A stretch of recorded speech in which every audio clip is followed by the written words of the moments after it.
Good afternoon, everyone. Could I have your attention, please? Thank you all for joining. We want to get started. If I could have everybody's attention, please. Thank you all for your cooperation this afternoon. Welcome to today's Council on Foreign Relations meeting. A few quick announcements. If you have any cell phones and you're here in New York, please check them and silence them. We have members and guests here in New York as well as on Zoom. This meeting will be on the record. If you're joining in person and would like to ask a question, raise your hand, wait for the presider to call on you, stand, wait for one of these microphones, introduce yourself and ask your question.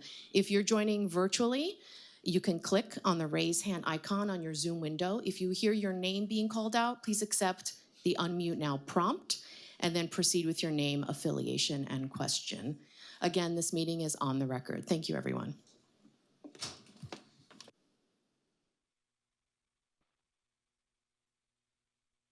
Good afternoon, everybody. Welcome to the Council. It's great to have you here for our inaugural Martin S. Indyk Memorial Lecture. In addition to the overpacked room, please there be no fire marshals nearby. We've got spillover rooms and we've got over 400 people online as well. I'd like to thank Hadi Amr, Nader Musavazadeh, Haim and Cheryl Saban, George Tennant, and CFR's own Steve Bennett for their generosity in making this lecture series possible. Martin was CFR's Lowy Distinguished Fellow in U.S. Middle East Diplomacy and a longtime council member. He was also a beloved husband, father, and grandfather, and we're joined today by members of Martin's family, including his wife, Gail, his daughter, Sarah, and her husband, Charlie, their children, Stella and Maisie, and by Zoom, we have his son, Jake on as well. So thank you all for being here and joining us in honoring Martin's memory. Martin spent, yes.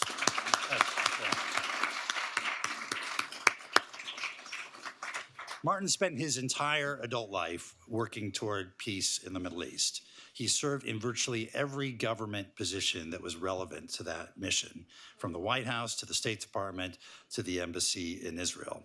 And in between his public service, he was a serious scholar of the region, not only at the Council, but at the Brookings Institution, the Center for Middle East Policy, and as the founding executive director of the Washington Institute for Near East Policy.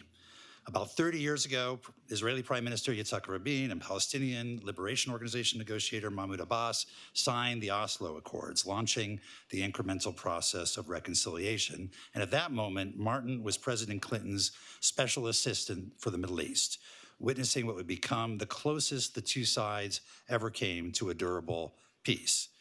In the years that followed, he watched the promise of Oslo, beginning with the Rabin's assassination in 1995, erode. And I think it's fair to say no one spent more time working for lasting peace among Israel, the Palestinians, and their neighbors than Martin did until his final days. In this year of rather remarkable developments in the Middle East, Martin's rare, trusted expertise and respected by a wide range of Israelis, Palestinians, Arabs, and Americans across the political spectrum is missed now more than ever. When I think about Martin's legacy, two things stand out to me. One is he grounded his views of the region very much in the long history of peace diplomacy. He opens his memoir, Innocent Abroad, with an aphorism from the English poet Samuel Taylor Coleridge, if men could learn from history, what lessons it could teach us. And he knew that that still holds true now. The past has plenty to teach us, and we'll spend some time reflecting on that during today's conversation. And secondly, Martin was nothing if not clear-eyed. He was pragmatic and deeply grounded in the realities of how difficult achieving lasting peace would be between Israel, the Palestinians, and the neighbors would be. From his early days as a student during the 1973 Yom Kippur War, he recognized that peace required responsible, courageous leadership by all parties. And even still, he had the foresight to realize that he might not see peace in his lifetime. I've shared this thought from Martin before, but with time it feels still very much relevant. In one of his last interviews, Martin sat down with Foreign Affairs editor Dan Kurzweilen and reflected on his career and on the prospects for a two-state solution. And he shared the following, and I quote, "I've had my Mount Nebo moment. Mount Nebo was when Moses was shown the promised land and told by God that he would not cross into it. And I've seen the promised land, and I've seen what it looks like. I've negotiated the details. I know where they will end up. There's a lot more killing, unfortunately, but I can see it, how it will work out. And so even though I won't cross over, I'm still confident that in the end, as all conflicts come to an end, this one will too, and its result will be a two-state solution. It's my privilege to welcome today President Bill Clinton to the Council for today's conversation on peace diplomacy in the Middle East. We're grateful to him and to the Clinton Global Initiative for collaborating on this event. In Martin's honor, I should note that President Clinton is a member of the Council on Foreign Relations and pays his dues on time. It's also a great privilege for me to welcome back to the Council CFR President Emeritus Richard Haass. He's been a prime mover in making this Martin S. Indyk Lecture possible and an invaluable source of guidance, and I'm deeply grateful for all his support of the Council. Thank you all for joining us for today, and with that, let me invite Dr. Haass and President Clinton to the stage, and I will turn this over to Dr. Haass.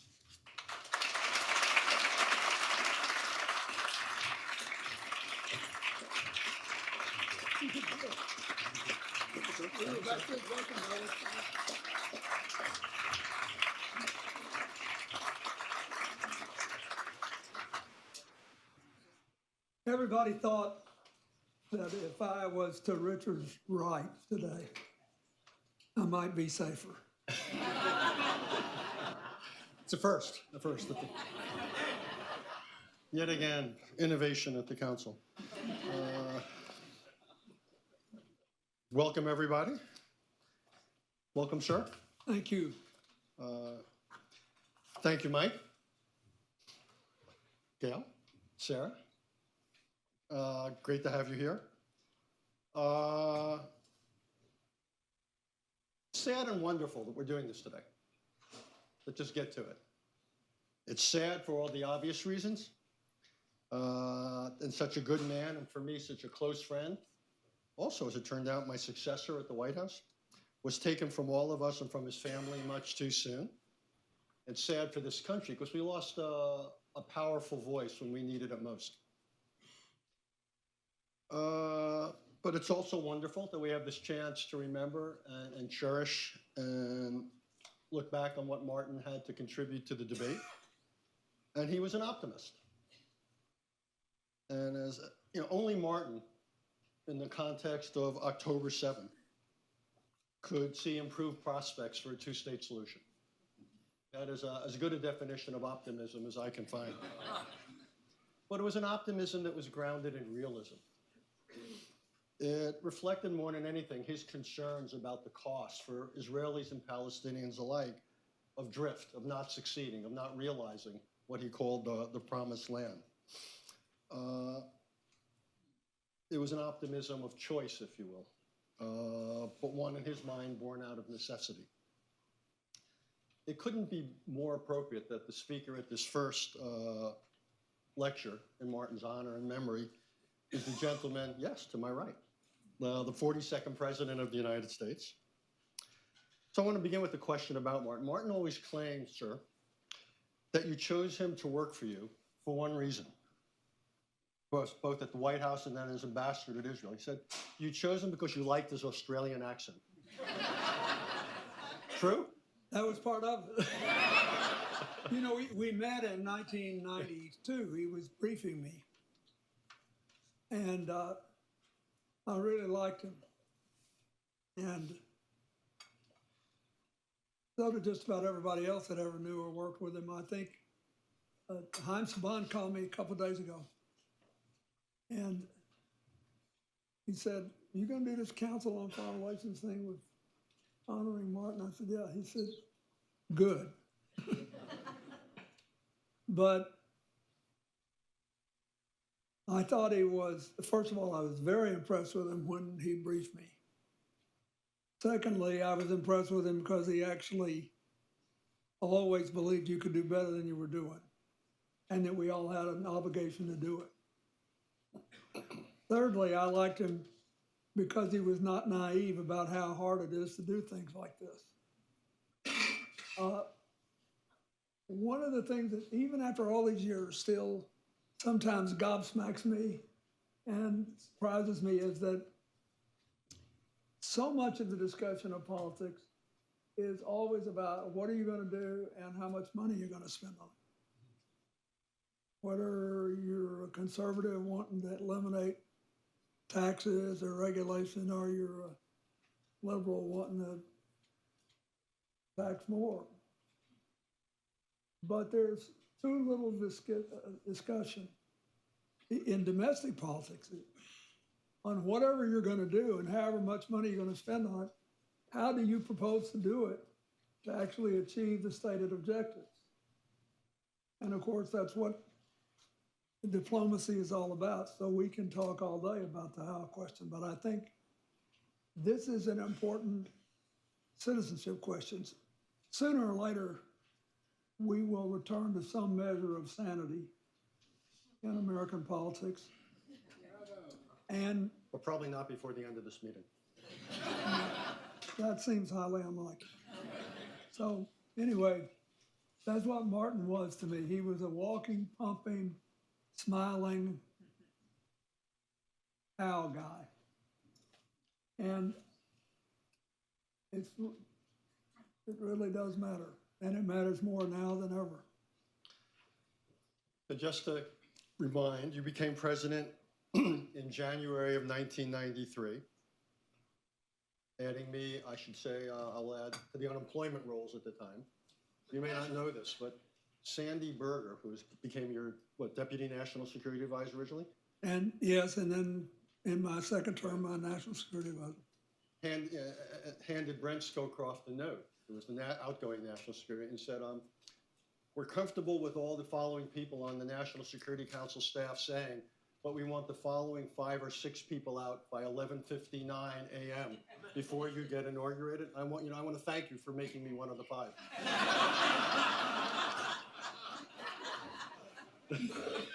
I didn't know that. So you came to the office.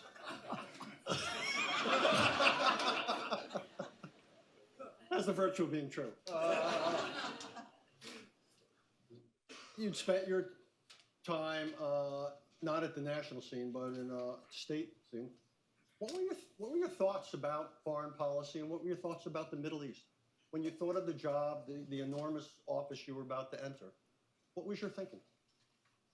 Well, I always thought that foreign policy in general was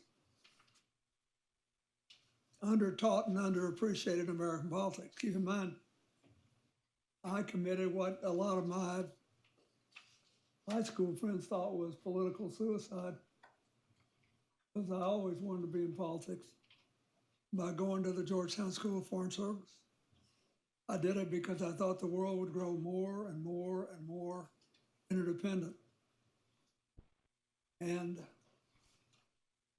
that it was just irresponsible to even be a governor without understanding what the foreign policy implications of what we were doing was. So I wasn't worried about it. I just wanted to get smart people. And then, I had a phenomenal amount of luck in my life, just blind luck.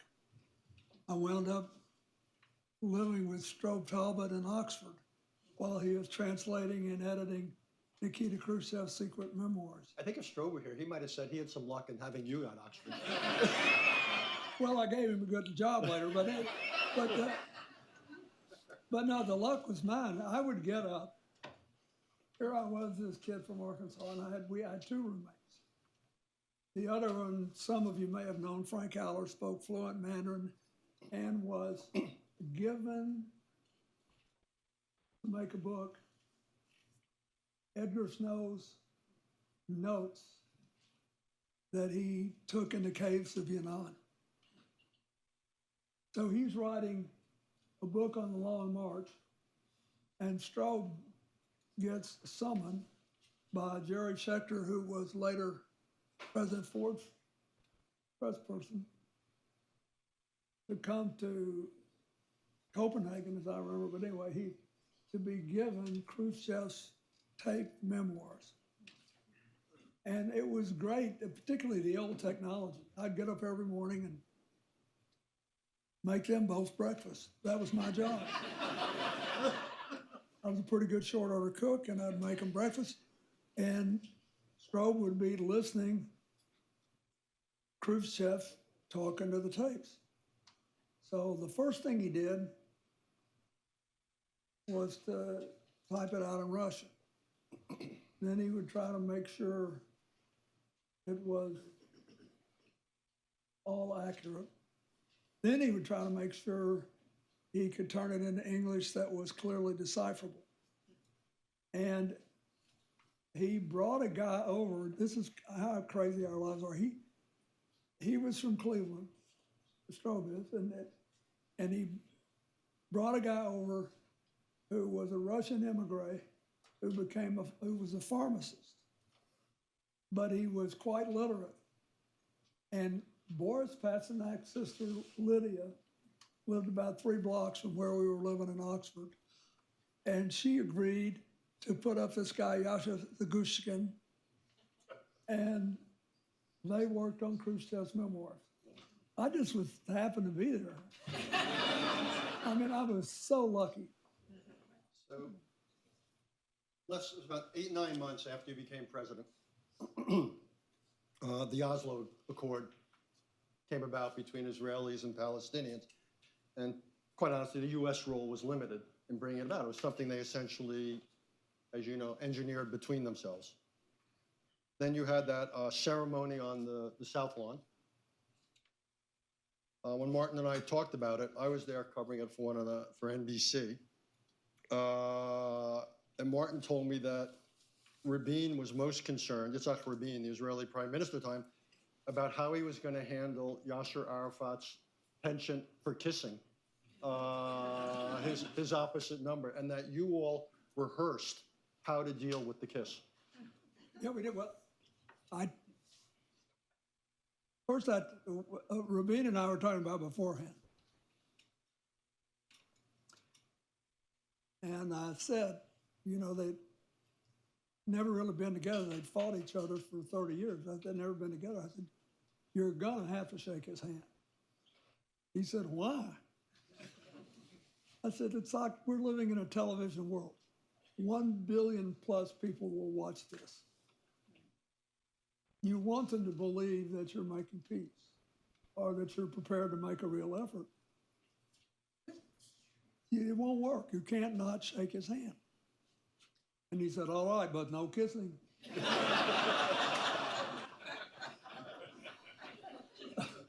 So we got everybody together. And Tony Lake was then my national security advisor, and Sandy was there, and then we had the whole team, you know, from State and Defense and everything. And Tony made himself exceedingly useful. He said, oh, I know how to do this.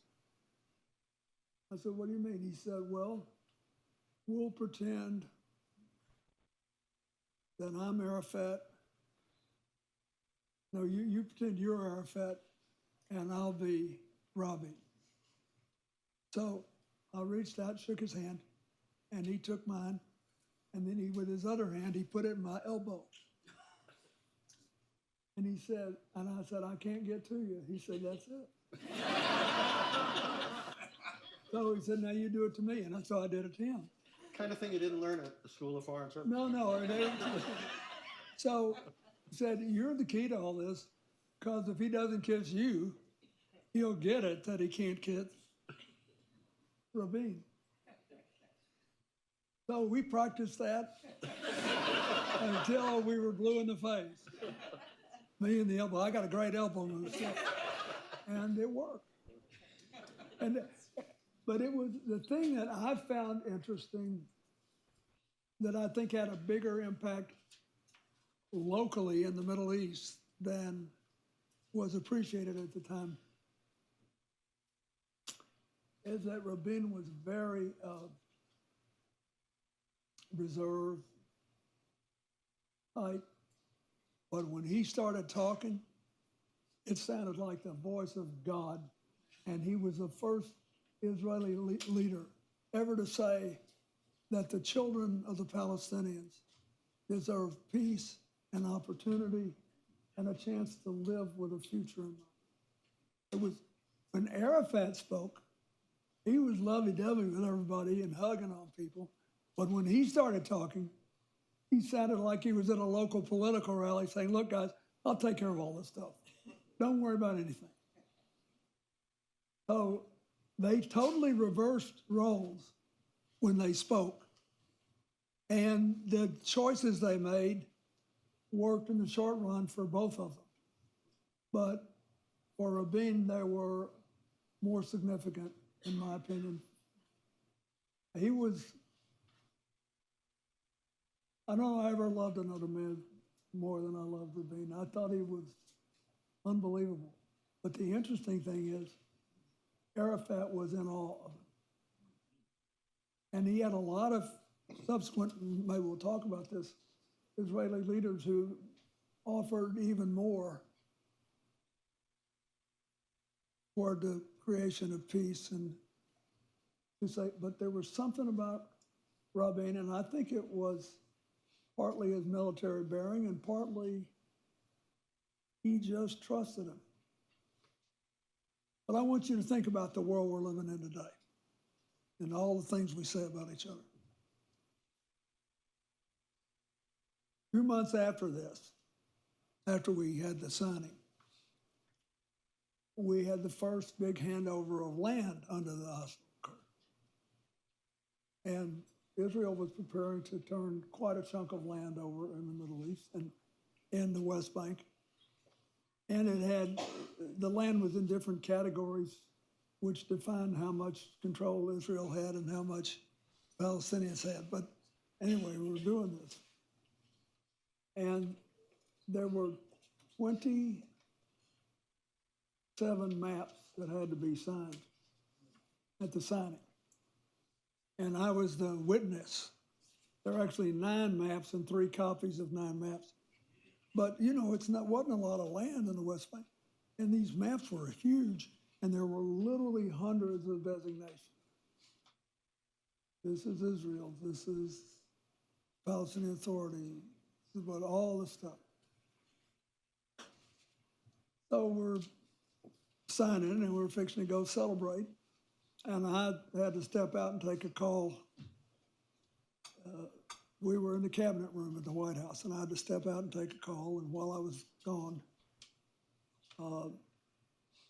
Rabin came out. He said, we have a problem. And I said, what is it?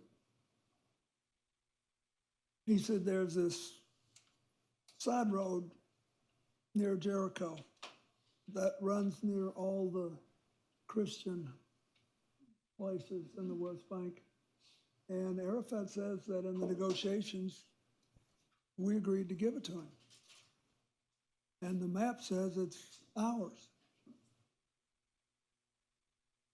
So I looked at him and I said, this is one of those issues that does not bear directly on the United States. You have to fix this. You guys got to get used to working together. Might as well be now as later. And I got Arafat and Rabin, and I stuck them in that little side room by the Oval Office, the president's private office. I think you buy campaign material there today. But anyway, but you know, it's that little bit. So, and I said, you guys, you got to get used to doing this without me around or anybody else. I closed the door. So 5 minutes later, Rabin comes out. And he said, he's right, it's his. It should be his. I said, we have the whole national press out here, the world press. We're already late, and we damn sure don't have time to remake the maps. Oh, he said, it's all right. He said, we're going to sign the ones that are there, and I'll give him the land money. And so here's the most important thing, and why I think in some ways this is more important than the pictures. I looked at Arafat, I said, you understand what you're doing. You are giving up legal title. He said, yes, he said, his word is worth more than any written contract. Can you imagine a Democrat saying that about a Republican or vice versa? I mean, and he meant it. He never lost an inch of sleep. He didn't worry about looking weak to his members. He didn't do anything. His word is worth more than any written contract. That is what we have to have more of if we want a different set of outcomes. So you're giving me a perfect segue.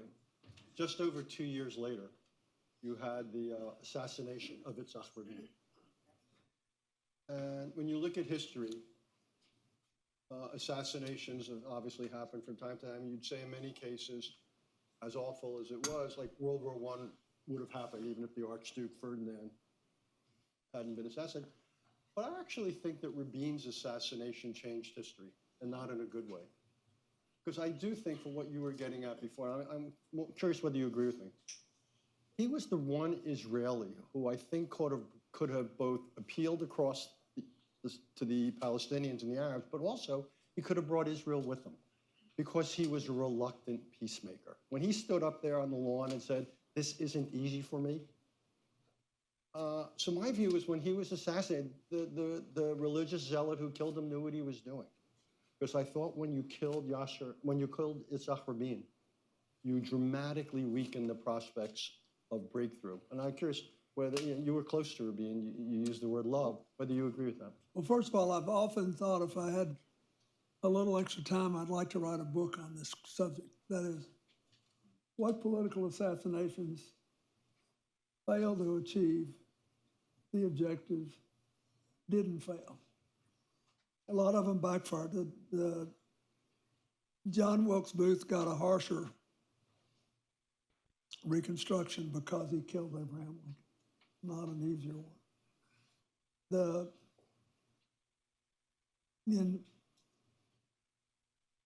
Anwar Sadat's assassin did not succeed in destroying the peace. But this guy got what he wanted. The man who killed Rabin.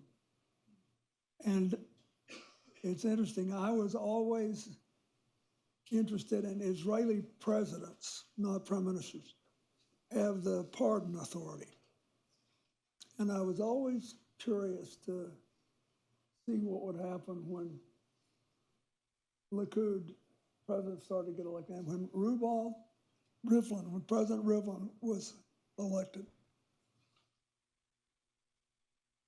he made a big deal out of telling them to go jump in the lake. He would never pardon him because he never apologized for what he did. And that Israel could never rest on murder as a political strategy. So, but what the guy wanted, his family's still part of the settler extremist part of the Netanyahu coalition. So he got what he wanted. Yeah. And I'm sure he doesn't regret it to this day. I want to jump ahead a few years. July 2000, Camp David, where then the Israeli Prime Minister, I think, was Ehud Barak, if I have my memory right. Mm-hmm. Still the same Yasser Arafat. And you and your team tried to negotiate a comprehensive peace, two-state solution. You came close, but at the end, it didn't succeed. So you and I have played golf together a few times. If you had a mulligan about Camp David, would you have done anything different? Do you think you could have, with the benefit of hindsight, you could have done things, like, let me give you one idea, what some critics have said, that you maybe could have done more to build support for Arafat in the Arab world? Because when he said, if I do this, they'll kill me, I'll be signing my death warrant. Do you think you could have done anything different that would have mattered?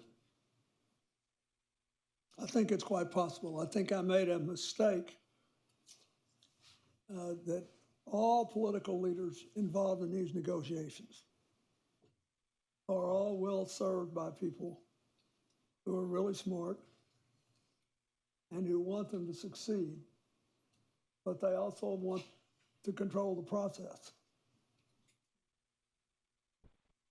They all think they're smarter than whoever it is in power, and they want to, you know, shape it. And all this is understandable. But I have reasons why I believe that I made a mistake, because I had an unusually good relationship with most of the Arab leaders. And I think that, you know, we sent everybody, the state, defense, laws, they all went across the world to sell this. But I think if I had actually gone myself, there was a chance it could have happened. Not because what Arafat was worried about exactly, but let me just tell you about my personal experience. I finally wrote about it for the first time in this last book I wrote. But when we were at Camp David, as anybody who was there with me knows, none of us thought we were going to get an agreement. And people keep writing about it as if it was a failure. It was actually pretty successful. The problem was, when we were dealing with Arafat, they didn't have a government, they didn't have a process, and they didn't have anything to give but peace and security cooperation. It was worth a lot. 1998 was the first year in the history of the State of Israel when no one was killed in a terrorist act. Neither Jew nor Palestinian. That was because we were working closely with the CIA. Mr. Tennant here will testify to that, and Mossad, and the Palestinians. So what I was trying to do is change the whole psychology of the Palestinian negotiators, because they were used to saying no till 5 minutes to midnight. Because all they had to give was peace and cooperation. So they wanted to squeeze as much land and other stuff out. And I kept saying, this is not like that. You're going to have to say yes. We'll never get to the end unless you say yes too. So we got as close as we could, and then we just kept working. 6 weeks, almost to the day before I left office, Yasser Arafat came to see me, alone. So you can say I made this up if you want. I mean, we didn't have any note takers, we had nobody, just me and him. And I said, look, I got a chance to go to North Korea and in their nuclear program and their missile program. But an American president can't just drop in on North Korea for the first time since the end of the Korean War.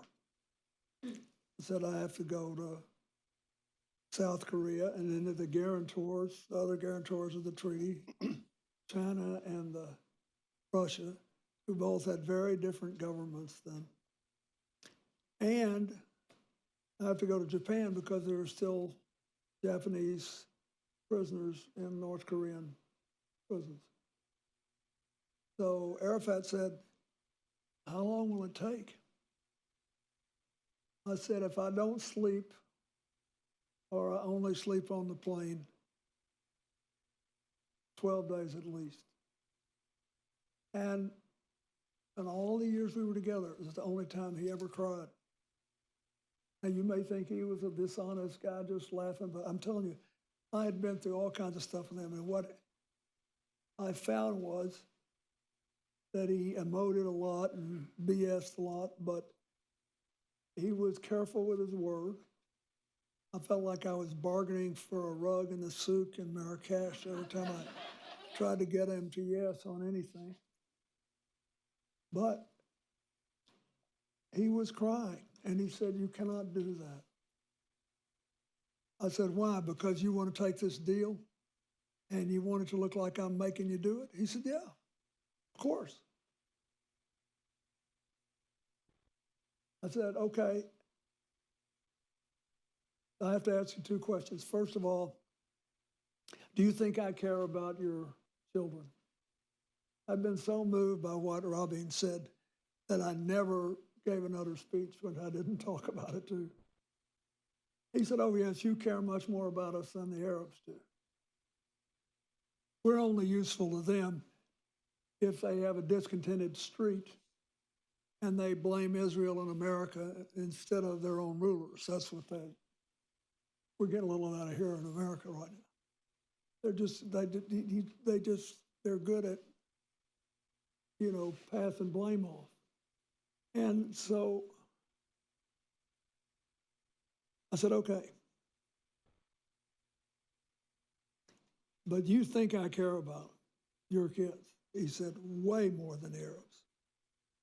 I said, okay, all you owe me is the truth. This is your responsibility, your future, you're the leader.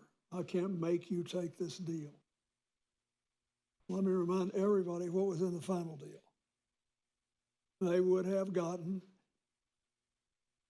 a capital in East Jerusalem, control of 2 of the 4 sections of the old city, 96%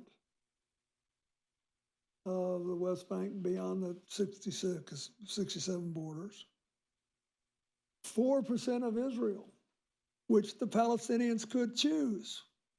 If they wanted more room for living, they could take it in the north of Gaza. If they wanted more land for farming, they could have taken it adjacent to the West Bank.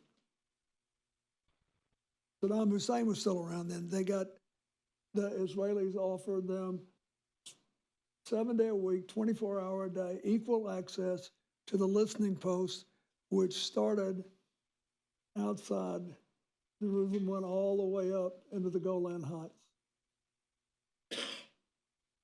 And they offered them approval of any international force that was set up on the east as a barrier to what might happen. And direct access between the West Bank and Gaza, and an airport, and lots of other stuff. It's a hell of a deal. So, anyway, so I said, all I ask you, just tell me the truth. Are you going to do this or not? He said, if we don't do this when you're here, it could be 5, 10, 15, maybe 20 years before we ever get another chance. Of course I'm going to do it. It is now 25 years and counting. So one of the biggest things you have to decide when you're in any position of responsibility is, have you made the best deal you can or not? All these things I just said to you, it's inconceivable that could get them today, isn't it? Where would it come from? And the biggest challenge that today's peacemakers is going to have, I think, is whether we can define the whole, is there some way we can reimagine what statehood is? There's some way we can reimagine what cooperation is, because there's no more land, and most of it's been given as a political strategy by Mr. Netanyahu so he can stay in power. And I don't know what's going to happen. But for all that, do you think that history will, but more important, should judge Yasser Arafat harshly? Because as you say, the deal he didn't say yes to is not even close to being on the table anymore. Oh, I think it was a crazy mistake. I think it was.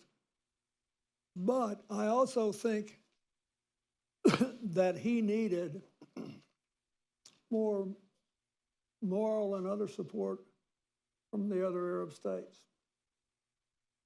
And I think, I had the Moroccan foreign minister told me that Arafat had told him that he was going to take the deal. Prince Bandar told me that Arafat told him he was going to take the deal.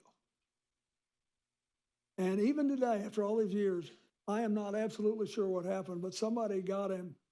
I do not believe he thought he was lying to me when he said he was going to do it.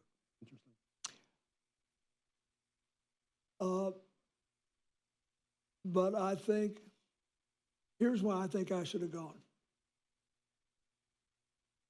About 10 years after I left office, I was in the UAE. And I got a call from a man who later became foreign minister and before that ambassador to the U.S., but who was close to the late King Abdullah of Saudi Arabia. And he said, you know, the king's not feeling well.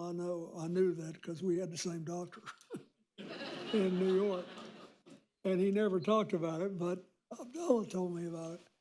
And I liked Abdullah a lot. I thought he was way the best Saudi ruler we could have had at the time. And he said, I want you to come and see me. He said, I'm not well and I want to give you lunch and I want you to come see me.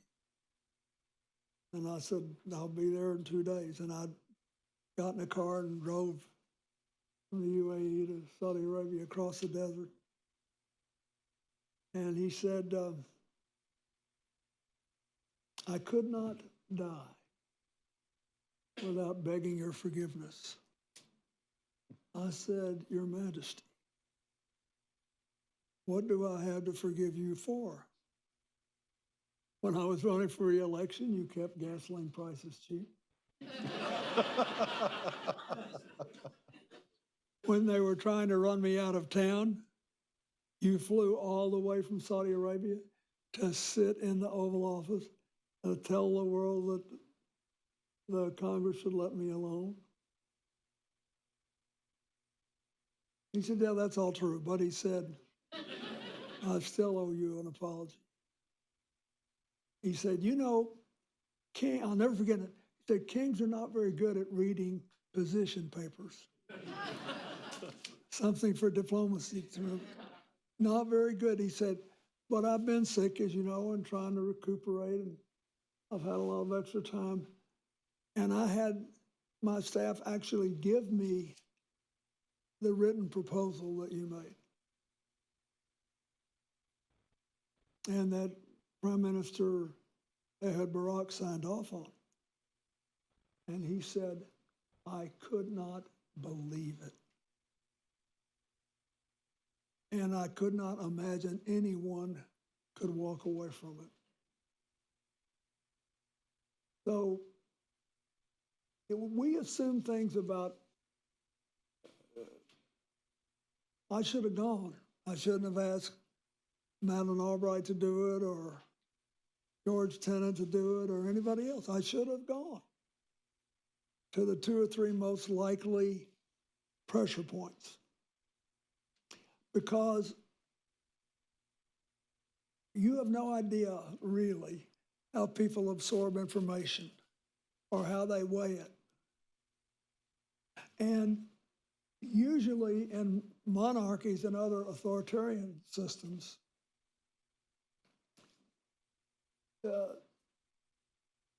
people don't directly access information. Somebody, spins it for them. Would it have made any difference? I have no idea, but I would sleep a hell of a lot better at night if I had done it. I'm going to ask you one last question before I open it up to our members here and in Zoom land. Don't take this as a criticism, but the results in Northern Ireland, shall we say, were better. And in 1998, with George Mitchell as your envoy, you ended up with the Good Friday Agreement, Belfast Agreement, essentially ending 3 decades of the Troubles. So my question's really more when you think about diplomacy, negotiation, the role of the United States, maybe it's the locals, maybe that's I have my own views, but I'm asking you the questions. Why do you think you succeeded in Northern Ireland where you didn't in the Middle East? What do you think was the difference, if you will? Well, first of all, I think the two sides wanted to find a way Two sides in. in Northern Ireland. They really wanted to find a way to quit fighting. I think, and that was a case where the interlocutors, I thought, could actually wind up getting in the way. You know, it was amazing. The UK treated this like it was their issue alone.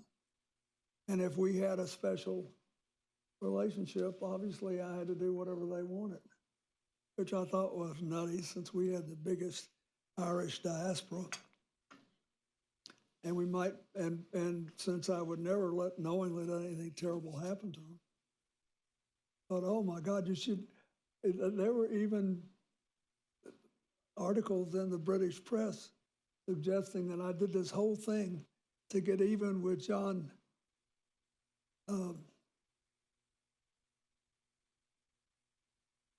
Major, because he had agreed to rifle through my passport files in the '92 election to help your campaign. You should have done a better job. And so a lot of our people, particularly those who lived in and around Washington, oh, they were outraged. And I said, no, you should be elated. They said, what do you mean? I said, Just you talking about when you let Jerry Adams come here with the visa. yeah. I said, I want them to spend the whole rest of the campaign looking at my passport files. I said, it's going to make it easier to win. Don't worry about it. I don't, by the way, just generally in politics, I think it's a contact sport. If you don't want to get hurt, you should get in a different line of business. But I do believe the rules ought to be the same for everybody. And I think when the information ecosystem breaks down, then we can't live under the same set of rules. And if you don't, you create irresistible incentives for authoritarians to run the table. That's basically what I think about that. But anyway, so on Ireland, I had always, I was very touched that they spent a lot of time in the Irish and Northern Irish press talking about how hard I worked for the Irish vote in America around this issue. And so, God, there were these great articles about where my mother's family was from. And you might be, and I never went to Rosalie, which is where the Cassidys, my mother's family, were from when I was president. And I later found out it's because it was the last place where people were still wearing their bandoleros with bullets in them. And they thought all this work I was doing on the peace process was not good. They wanted to keep fighting. So anyway, but the leaders wanted it. Any negotiator can do great if they have good ideas and they have people who are acting in good faith, and if they have some things they can put on the table for both sides that might change people's calculation. But in the end, when you make a peace deal, they deserve it. I read an interesting article the other day that said that it talked about how hard it was to get lasting peace. And the article said the only two peace agreements that have been made in the last 30 years, which are still held, are the Irish peace and the Dayton Accords, which are much more flawed, much more fragile, but is still in business.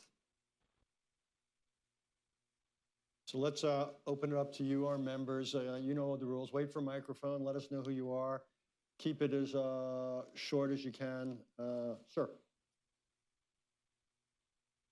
And by the way, we want to keep the focus, if we can, on President Clinton's time in office, basically continuing the conversation we've had. So if we keep it on things diplomatic, that would be forever appreciated. Robert Klitzman from Columbia University. The question I had before you just said that, if I may. I have the germaneness rule may apply, so be careful. Go ahead. I'm just wondering, following what you said about that sanity will return, you think, to American politics, how might we get there, particularly given sort of the ecosystem that you described? Well, you have to change who gets elected. And what they say, the mandate. It's very interesting. If you look at the elections that occurred in November, and we look at them through very traditional eyes, you say, well, you had two moderately progressive women elected governor in New Jersey and Virginia, and you had a radical leftist elected mayor in New York. If you give up your labels and you look at what they're advocating, you basically had three people who won elections because they were talking about things related to affordability of basic things without which people do not feel secure, hopeful, or communitarian. So that's what I think. I don't think this is complicated. I think, and you have at least the traditional media is trying, by and large, to let the story get out there. Yes, ma'am. Yeah. I don't have the right glasses on, so. Hi, Richard. Suzanne Hi, Nossel. Suzanne. Hi, I good to see you. No worries. Thank you, Mr. President. I'm wondering, in the present moment, with this kind of very tentative and yet kind of savored breakthrough in the Middle East that we saw at the beginning of October, and kind of finally a ceasefire and the return of the hostages, just given what we have to work with now, do you see any prospect of kind of widening that tiny opening into something that can push in the right direction over time? And if so, what is it going to depend on? Is this kind of a matter of Trump's ambition for the Nobel Peace Prize? Is it maybe the plate tectonics in Israeli or Palestinian politics? Where do you see that possible opening, if any? Well, I think it would be easy if it weren't for the Palestinian issue. Well, no, you're laughing, but look at what were the Abraham Accords? A bunch of Arab states saying we're a lot more interested in doing business with Israel than going to war with them. And then the Saudis, who still believe that they are responsible in some way for the people of the faith, said, however, we can't just ignore these Palestinians. And